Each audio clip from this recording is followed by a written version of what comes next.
억울한 일을 당했는데 변호사도 손들고 나가 떨어지는 일이 많습니다. 이런 고소고발 소송 민원을 척척 해결한다고 소문난 분께 인터뷰를 요청했는데요. 선생님 안녕하세요. 안녕하세요. 반갑습니다, 여러분. 신점요항입니다. 관제수 하는데 뭐가 관제수인가요? 고소고발 소송, 민원 탄원 등 누군가의 잘잘못을 관청에서 나란 일을 하는 공무원들이 가려내서 잘못한 사람에게 벌을 주는 재앙을 관제수라고 합니다. 관제수의 범위가 굉장히 넓네요. 경찰, 검찰, 판사, 감사원에 걸린 것만 관제수가 아닙니다. 우리가 살면서 법을 어겨 걸리는 모든 것이 다 관제수라고 보면 됩니다. 바다와 항구를 맡은 항만청, 세금을 맡은 국세청, 산을 맡은 산림청, 해외 수입품 담당 관세청, 약과 먹을 것을 담당하는 식약청 등의 모든 것이 다 관제수입니다. 점을 치면 관제수가 훤히 보이나요? 철창이나 쇠고랑이 화경으로 훤히 보입니다. 앞으로 생길 일이 TV나 영화처럼 그림으로 보이는 걸 화경이라고 합니다. 신점여왕님께 부탁하면 관제수에 걸려도 빠져나올 방법이 있나요? 큰 잘못이 없는데 억울하게 걸리거나 남의 죄를 뒤집어 쓴 누명은 거의 빠져나오게 도와줍니다. 그러나 남을 해치는 악질범은 절대 손대지 않습니다. 억울하게 걸렸는지 거짓말을 하는지를 어떻게 알아보나요? 부처님께서, 신령님께서 화경으로 보여주십니다. 그것도 구별하지 못하면 무당 간판과 오색 깃발을 내려야 하지 않겠어요? 빼도 박도 못할 관제에 걸리면 어떻게 해야 될까요? 먼저 변호사, 변리사, 회계사, 건축사 등 전문가들한테 물어봐야지요. 잘못한 것 없는데도 전문가들이 앞발 뒷발 다 들고 포기하면 무당을 찾아야죠. 전문가들이 손든 관제를 무당들이 해결할 수 있을까요?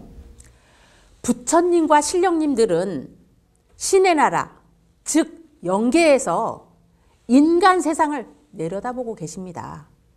부처님과 신령님들께서 꼭 도와줘야겠다고 작정을 하면 기적 같은 일이 일어납니다.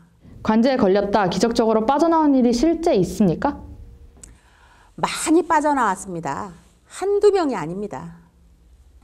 변호사들도 법으로 도저히 안 되겠다 하면 남몰래 저를 찾아와서 묻습니다. 신점여왕님 점괘를 안 믿다 혼쭐난 사업가도 있다면서요? 아, 네. 하도 잘난 척 하길래 너 까불지 마. 내일 해질 무렵 쇠고랑 차고 닭장차에 실려가. 두고 봐. 라고 했어요.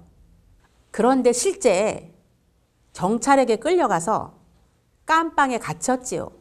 혼쭐이 난 사업가는 어디서 무슨 사업을 어떤 규모로 하셨나요? 전북 익산에서 보석 가공업을 했고 년 매출 500억 정도 올렸습니다. 그분이 관제수 경고를 받고도 점괘를 우습게 알다 혼나셨다면서요? 아이고, 그 이야기는 다시는 하고 싶지 않습니다. 겁 없이 설치다가 정말 죽을 뻔했습니다. 사업점을 보다가 큰일 나겠다. 관제수가 보인다. 당분간 몸을 숨겨라. 라고 공수를 줬더니 진짜 웃긴다며 이죽거렸습니다.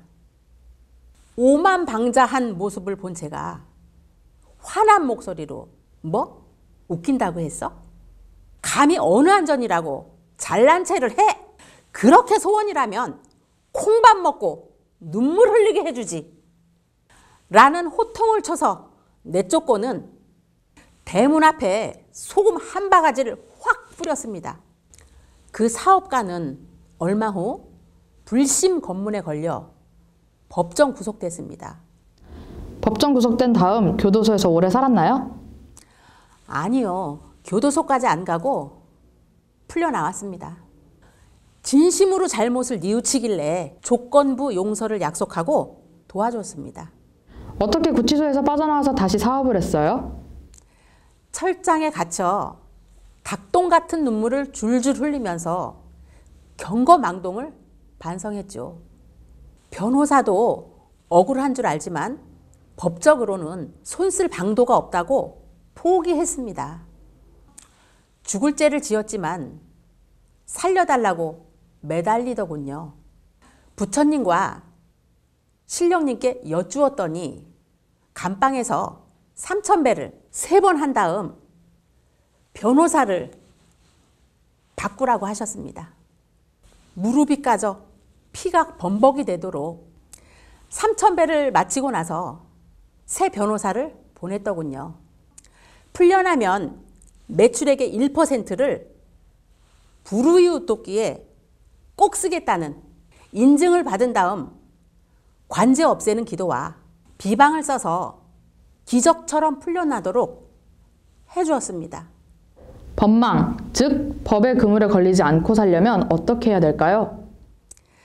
다툼과 분쟁이 끊임없는 곳이 세상입니다. 잘못했니 잘했니 돈을 물어내니 많이 누가 책임져야 하니 많이의 연속입니다. 남에게 손해 끼치고 잘못했으면 법의 처벌을 받는 게 당연합니다. 욕먹을 짓 했으면 손가락질 받고 비난받는 것을 감수해야 합니다. 그런데 아무 잘못도 없이 죄를 뒤집어 쓰는 경우가 있습니다. 이런 억울한 일을 당하면 화가 치밀어 밤잠 설치며 괴로워합니다. 법의 그물에 전혀 안 걸리고 사는 사람은 없습니다. 먹고 살려다 법망에 걸리면 변호사와 상의하고 법률 전문가도 딱히 방법이 없을 때는 기도와 상담을 한번 해보세요. 관제 소송 민원으로 힘들어하는 분들에게 어떤 권유를 하고 싶으신가요?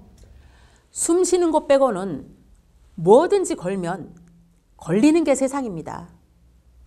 관제가 뭔지 모르고 살면 얼마나 좋겠습니까? 그러나 그것은 불가능합니다.